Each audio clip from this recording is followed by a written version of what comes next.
All right, boys. I'm just going to steal this tweet from Nikki Javala. It's kind of interesting. If the Commanders win their season opener on Sunday, Cakes. Yes. She points out it'll be the first time in 25 years that they've won 3 straight games against the New York Giants. Think about that. Nice. 25. The last time they did it was 1998 to 2000, where actually the Skins had won 4 straight. Earl Forsey then retweeted it. We love Earl. And Earl had some nuggets from the first of those 4 straight wins. You know who the quarterback was for Washington? 90. What did you say? 98 to 2000. So in 1998... I think Tony Banks might have been in there at the end. You're probably right. Trent Green was Washington's starting quarterback. Remember, we love Trent. Trent was there at the beginning. Trent was like the one guy. We'd go out to Redskins Park every week back in the day, and we interviewed Charlie Casserly. He brought us back in his office, and he was just so kind to us, and we would see his draft board and his FUBAR list. I was going to say Gus Frerotte. Was Gus Frerotte there? In 98? Maybe. Yeah, probably. Irving Fryer, Earl points out, and Andre Reed had touchdown catches in 2000. Some old names right there. In their last of their 4 straight wins against the Giants. So, all right, I was a little off. Jason's right. So 98, Trent Green, Gus Frerotte. 99, Brad Johnson. 2000, which is Brad Johnson into Jeff George. Jeff George was Snyder's first little pet project. I was thinking Jeff George, but I didn't say it. Jeff George, we interviewed him at one of those Super Bowls, I think in Atlanta. He was very nice. He was actually great. very cool, yeah. He was awesome. Like, we really liked him. And he's one of those guys that, like, had this terrible sort of reputation. Yeah. And kind of a malcontent. He was awesome with us. Shoddy dumped him after 3 games. Yeah, then went to Tony Banks. Yeah. What a bad collection of quarterbacks. Shoddy flexed his kind of power at that point and cut him. Just outright cut him. Didn't bench him. Just cut him. Said, see you later. Right. But we love Jeff. He was a good dude. We liked him. But Trent Green was like the only guy that would kind of acknowledge us. We had just started working in radio just for a couple years. We had a weekly interview with Charlie out at Ashburn, and we'd go back in the office, and Trent would say hello to us. He was like the 4th string quarterback that nobody. He was Trent's like the 7th round. He's a good dude. Just a down-to-earth, decent guy. Just happy to be there. And those are the kind of guys that talk to you when you're first coming up in radio. The underdogs. Signed by Sports Illustrated when he was with the Chiefs on the cover of Sports Illustrated. Not surprising. Trent had some runs. Like, he had health issues that kind of prevented him from really, really, going on extended runs. But he had some runs where he put up some numbers. Hell yeah. You remember. 2-time Pro Bowler. Yeah, crazy. I know the Pro Bowl doesn't mean anything now, but at one point being voted as the Pro Bowl quarterback was impressive. Right. Just a couple little roster notes, and then we'll move on. They came out with their depth chart that I want to go into. The running back position was interesting. But the Commanders, of course, they're going to be 6-point favorites, Cakes, against the Giants. They did have this was interesting. So they had a former player last year who played all 17 games with the Skins. Okay. They didn't re-sign him. Okay. But he played all 17 games. He signed as a free agent with the Cardinals in March, but then was released. The Jets just signed him. He's a former linebacker. I barely knew he was on the roster. In fact, I would have bet he wasn't on the roster. Okay. His name is Mikael Walker. He was one of their special team studs. Doesn't ring a bell. Played on 74% of the special teams snaps. He only played 7 snaps on defense behind Bobby Wagner and Frankie Louvu. But the Jets it's just harder, I think, to notice special teamers now. Totally. And we'll see what happens with kickoffs this year because, what was the percentage of returns last year? 15%? 20%? Well, they're trying to up that with the rules changes. So I'm saying it might change, but you just didn't see many kickoff returns, so it's harder for special teams players to stand out. All right, so as we mentioned, the depth chart, the unofficial depth chart came out yesterday. And one of the guys that I was listening to as I was driving and pointed out, and I don't know if this is true, but he says this is basically the marketing department putting this out. This isn't something necessarily that Dan Quinn put out. I'm sure he probably okayed it on some level. But their PR, department put out the unofficial depth chart for week 1. Okay. No real surprises. in a lot of the areas. Obviously, Jaden won. You have Terry McLaurin, Noah Brown, Deebo Samuel, your top 3 receivers. Tight end, Zach Ertz. Yeah. But here's where it gets a little interesting. Larry Tunsil's your starting left tackle. Mm-hmm. According to this depth chart, Josh Connerly has won the right tackle job, Cakes. Yep. I don't think that's a total surprise. I think that's what they wanted. I think that's what they wanted. And he showed out. But he got better as the summer progressed. And listen, it could still be a rotation thing. I think last year, Brandon Coleman and Cornelius Lucas still split a lot early on in the season. So that could be a situation where he still kind of shares some time maybe with Wiley or Trent Scott. They've got Tyler Biotish, obviously starting center. Nick Allegretti starting at right guard. And then at left guard, Brandon Coleman. So from left to right, Tunsil, Coleman, Biotish, Allegretti, and Connerly should be your starting offensive line. So Allegretti's starting over Wiley. Yes, Wiley could be like sort of that swing guy that could fill in at right tackle. If Connerly needs to break, he could fill in at guard. It's a much better offensive line than it was a year ago. Much better.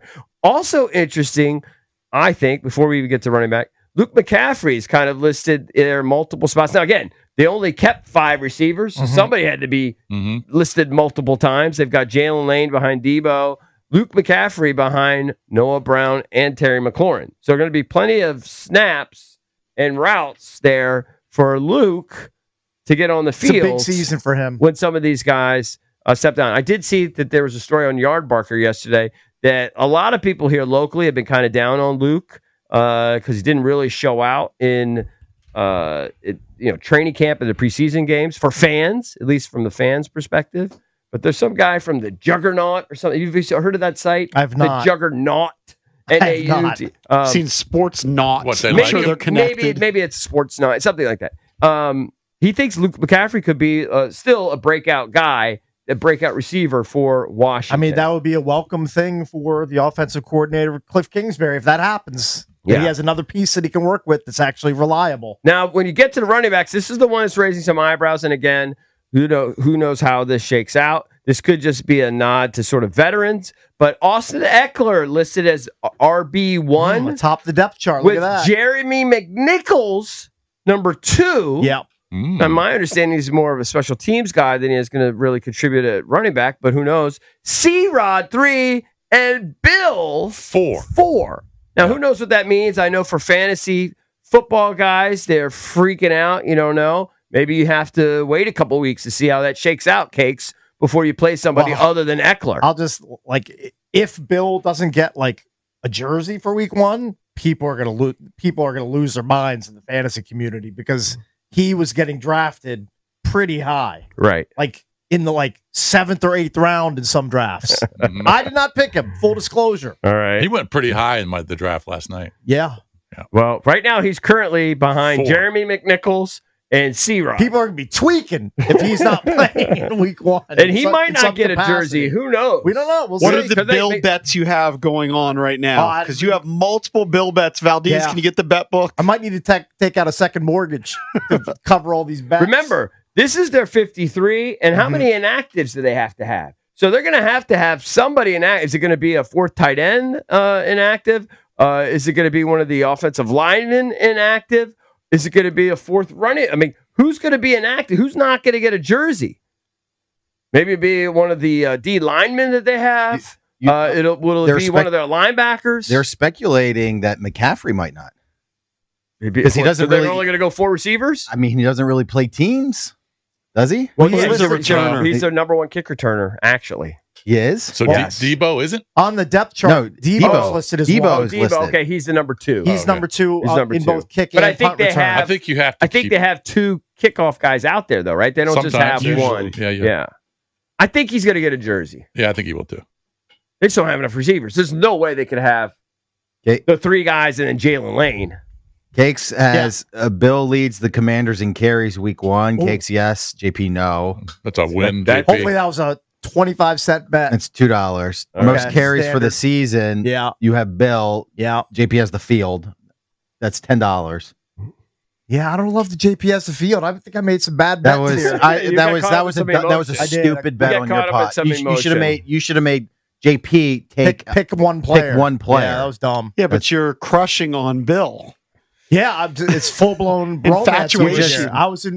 I was lusting after I know you him, were, I'll be but honest. you made a poor decision by giving JP the you know what? field at even I money. was swept up in the moment. Yes. I let my emotions get the better of me. C-Rod will be the first back on the field on the first play to start the season. Cakes yes, or Cakes no, EB yes. Okay. How much is that for? $2. Well, it looks like Would Eckler's that be going to be their quashed guy. if it's not either of them? Yeah, if it's Yeah, none of that's a wash. them, it's void. Yeah, if it's Eckler Yeah. taking the first carry, Void. that bet is null and void. All right, give me the defensive line depth chart, EB. Yeah, so that's not really any real surprises. You got Dietrich Wise, defensive end, the two tackles, Payne and Kinlaw. That's where I'm really going to be watching. Dorrance Armstrong, opposite Wise. Okay. Outside linebacker, so-called, of Von Miller. Then you've got Bobby Wagner, Frankie Louvu. And then Marshawn Lattimore, I guess, is your CB1. Trey Amos, your CB2. Your inside guy, your nickel guy, Mike Sanistro. And, of course, your safeties, Will Harris and Quan Martin. I mean, it's just a better roster than last year. Much better. That's older. But that was older, But you just named but better. You just named 12 guys. Because they include Von Miller Yes. as an edge guy when Yeah. they don't really use. So I'm more wondering- often than not, you're going to have McMillan's only gonna corners on the play field. So Yeah. Miller third of the probably won't snaps. be on the first play. Right. Also, yeah. he's listed as outside linebacker because of the number he chose. Yeah, yeah. Hey, But he's did you a see? defense end. Did you see in the Washington Post that Barry Svrluga took your bit?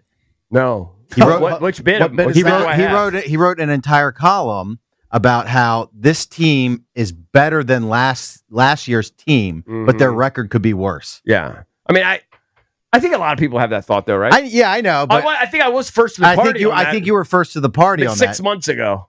People were slamming me. I said, "Look, I love the direction of the I team." was reading it this morning. I was Yeah. kind of chuckling. I don't think you stole that from me because I think it's an obvious thought. We had so many things go in our favor last year. It's going to be hard to stay as hot. But I mean, the roster's better, right? Especially if Lattimore is anything close to what he was. The roster's in New definitely Orleans. Yeah. I said this Debo. last week or 2 weeks ago. They used to only have one guy in that top 100 list. Mhm. They've got 4 now. 4 now. The talent level has gotten better. Yeah, we mentioned number 1 punt returner Jalen Lane, number 1 kick returner Debo, Luke McCaffrey backing up both guys. And then, keep your eye out on Matt Gay. That's something that I'm still not sold on there yet, buddy. Again, I'm To be fine with honest. him under 50. He gets dicey 50 plus. I just feel like he's almost always going to hit the 40 plus yarders, and 50 he's going to struggle. All right, well, That's going to be the issue. DQ, unless it's a potential, game tire or game winner, DQ's got to be smart about that. DQ's going to keep going for it.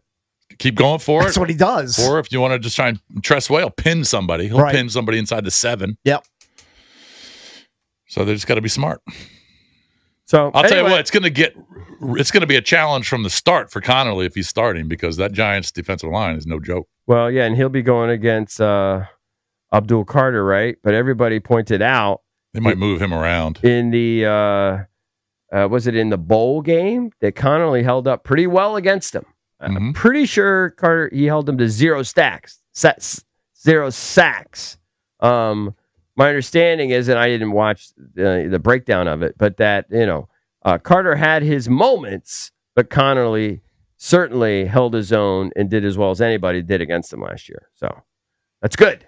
We're going to get back into the Commanders coming up at 8 o'clock. Paul Dottino, who covers the Giants, will join us as we dive into Sunday's matchup here on the Junkies.